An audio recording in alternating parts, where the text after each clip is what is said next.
Hi guys! Super quick review today because I am so far behind.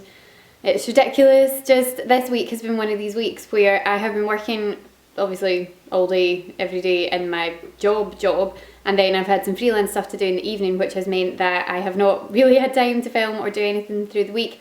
Also, I still don't have my light. You know, that light that I've been talking about getting for goodness only knows how long. Which means that since the clocks went back, it is getting dark at 5 o'clock, so by the time I get home from work, there's no daylight left to film in, so my organisation skills have gone to pot this week. But I do not want to miss a week of my Once Upon a Time reviews, so I'm going to very quickly review episode 505, Dreamcatcher. So we all know how much I loved 504. I'm not even going to lie, I've still been going back and rewatching some of those scenes that just filled my heart with joy. This scene in the barn with Henry and Hook and Emma, and then the meadow scene, because they're the most beautiful scenes that have been in the show this season so far. So yeah, loved 504, so I was kind of dreading 505 in a way because I felt like they'd set us up with all the lovely stuff in 504 to then make things horrifying in 505. This was one for the Swan Queen shippers. So if you are a shipper of Emma and Regina, which I am very much on board with Swan Queen as a friendship thing, not so much in the romantic side of things because my heart belongs to Captain Swan. But anyway, for the Swan Queen shippers, this was definitely a good episode. We got a lot of good moments between Emma and Regina. Also, they both looked phenomenal. Can we talk about how amazing Regina looked in that red dress? She just looks incredible. Lana Priya is beautiful always, but that costume was just insanely beautiful. And Emma with the white cape is just, it's something I really love. And I really love that they've got her in white in the Camelot scenes, like an all white outfit. So that like white dress and the white cape. And then in Storybook time, it's like the black leather. So it's kind of that very jarring kind of distinction between like light Emma, well, still trying to be light Emma in Camelot, and fully dark Emma in Storybook. I tweeted this earlier this week that the costumes this season, they're just amazing. Eduardo Castro, who is the costume designer for Once Upon a Time, is an absolute genius, and every single season the stuff that he comes up with is incredible. But this season, I think because we've got such a strong presence in the Enchanted Forest world, so we are constantly, all of our characters together are in the Enchanted Forest together at the same time. We're getting to see them all in these much more fairy tale-esque costumes, so they all just look amazing. I love how they've styled Emma and Regina in these just gorgeous dresses, and Hook just looks, I've said it before, but he just looks so dashingly beautiful in that very much back to the leather kind of pirate style costume.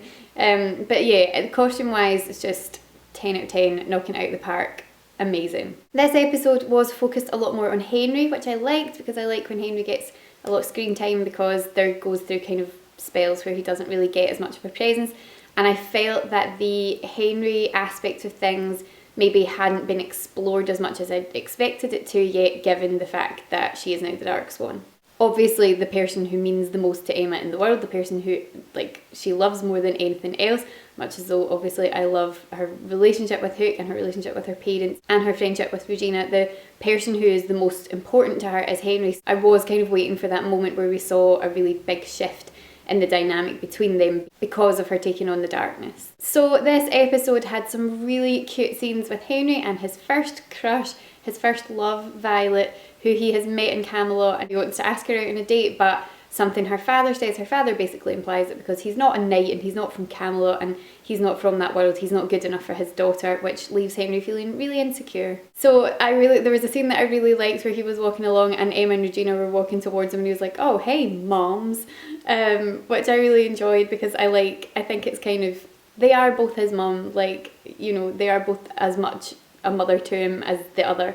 And so it's quite nice to see those moments where, in comparison to in season 1, seeing that really, that amazing change and that amazing shift that's happened from the season 1 scenes where it was a constant sense of like battle and competition over who was doing the best for Henry and who was the one that Henry felt more connected to now where they both have accepted each other as such an important part in his life And oh, I like that. I had a lot of positive feelings about that. So he tells them that he's feeling sad about the whole Violet situation and that because he's from another land, he's not good enough for her. And they both just give him like amazing advice. And Emma basically says like, you're a mysterious stranger from an exotic land, which I've seen a lot of people like tweeting like images of when she and Hook met to begin with. And I was like, yeah, I like that.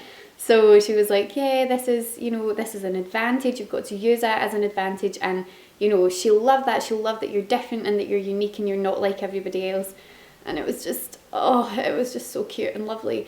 And so he sets up this date and they go on the date and everything seems to be working out perfectly. He's set everything up so nicely.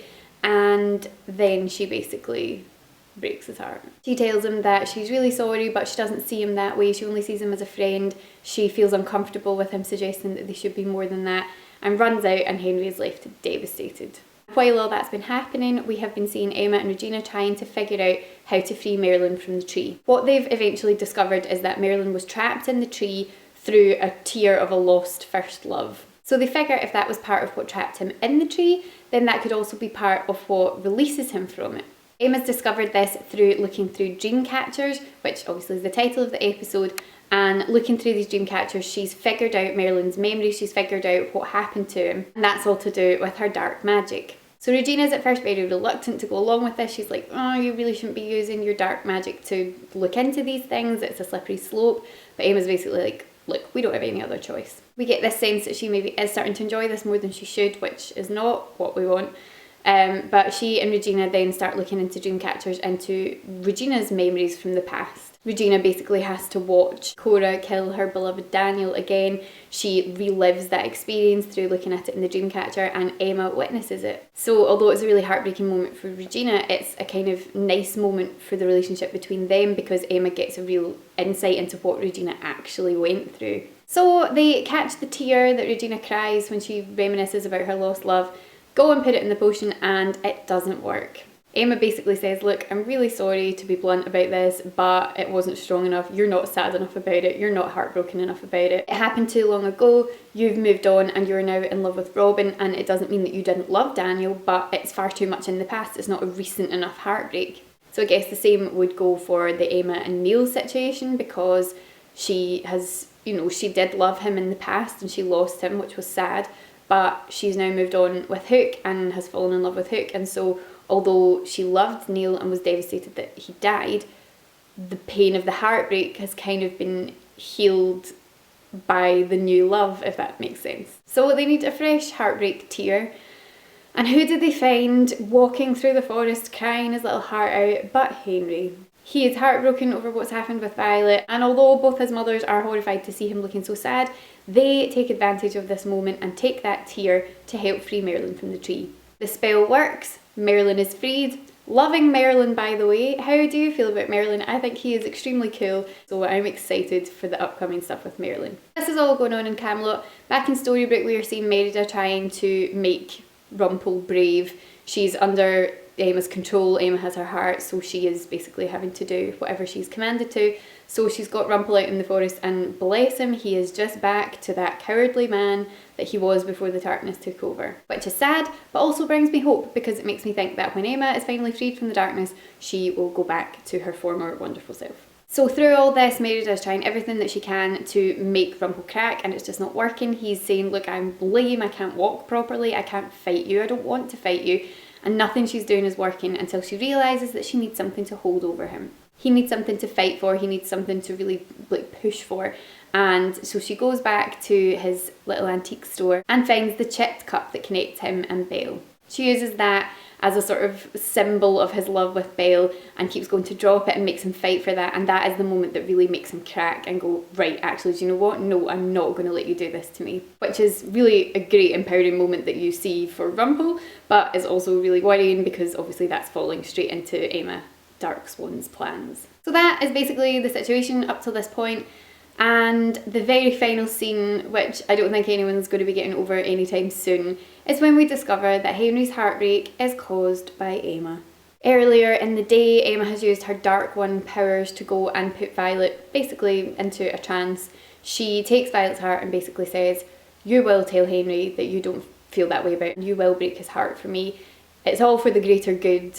you'll understand one day kind of thing, but this is what I'm going to ask you to do. Hook and Regina and Belle and a couple of others have broken into her house in Storybrooke. Having managed to break into the dungeon and find Excalibur, they start to put together her plan, and as they're leaving the house, they find a Dreamcatcher. Looking into it, Regina realises what it is that Emma has done. She realises that it is Emma who caused Henry's heartbreak, and is understandably furious. Emma, in Storybrooke time, in Operation Cobra style, has helped Henry reunite with Violet in Storybrooke because her horse has gone missing. Emma helps him track it down and basically gets them back together. And in the end, Regina basically accuses her of doing that to ease her own guilt. She knows that it was Emma who broke Henry's heart and basically won't let her see him. Henry hears this, he realises what it is that she has done, and basically is not going to want to have anything to do with Emma anytime soon. That's how we leave it. It's just, it's so good, but it's so awful at the same time. I've read a lot of spoilers, which I really wish I hadn't because I can't get past it now. But I've read quite a lot of spoilers for the 5A hiatus season, like mid-season finale. Obviously I'm not going to talk about them on here. But yeah, the way this season is going is so incredibly clever. It's so wonderfully written, and the acting, as always, is just stupendous. But it's hard. It's hard going. It's hard going when you're watching your favourite character do these terrible things. And so Roisin had been like a couple episodes behind, and when she'd caught up, she'd messaged me and she was like, "Oh my god, I'm so disappointed in her. I can't believe she's done this, and I'm so furious with her." And I was like, I know that I should be angrier with her than I am. Like, if that makes sense. Like, I know from watching it, and I know from how I reacted to Rumpel when he was the Dark One, that I never made excuses for him. I was never like, oh well, but you know, the darkness has taken over his soul, so what can you do? I never made excuses for Rumpel, and when he did terrible things, I was furious with him and I hated him for it, and everything that he put people through in the past few seasons, I couldn't bear it. And I never made excuses, but I'm finding myself making excuses for her because she's my favourite character, and it's this most really conflicting thing. Do you feel that way? If you feel that way, please let me know in the comments down below, because I'm so aware that it was an awful thing to do, and I am so heartbroken for Henry because, God love him, his little face was just so sad. But I don't know, I'm really struggling to be as angry with her as I probably should be, because I feel like she has been fighting so hard against it, and this line keeps coming back into my head that Hook said in season 4. They basically found out, you know, Rumpel's plan to make Emma go dark, and Hook had been like, Emma had said, don't worry about me, like, the only person who has control over what I do is me, you don't have to worry, I'm going to be fine. And Hook basically said, like, darkness is like a funny thing, like, once it's set in, it's got this way of like creeping up on you no matter what you do. And that line keeps coming back to me, and I just keep thinking, oh, like, it feels so true to what's happening right now, because that as Emma, all she wants is to not be in this place. She doesn't want this to be happening to her. She wants rid of it. But in trying to find ways to get rid of it, she's having to embrace certain aspects of the darkness, and that means letting it in.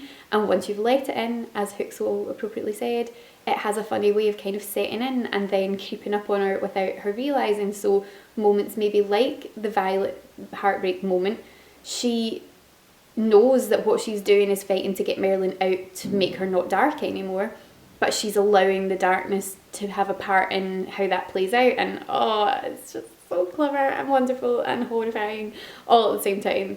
And this is supposed to be a short review, and it's not. So I'm going to stop there before I rabbit on for another 20 minutes. But yeah, that's how I'm feeling right now. I'm feeling very conflicted. Let me know how you're feeling in the comments down below, what you thought about the last episode. I can't wait for the next one. So thank you so much for watching. If you enjoyed this review, please remember to give it a thumbs up. And if you would like to see more from me, you can hit the subscribe button. I hope that you are all having a great week, and I will speak to you again soon.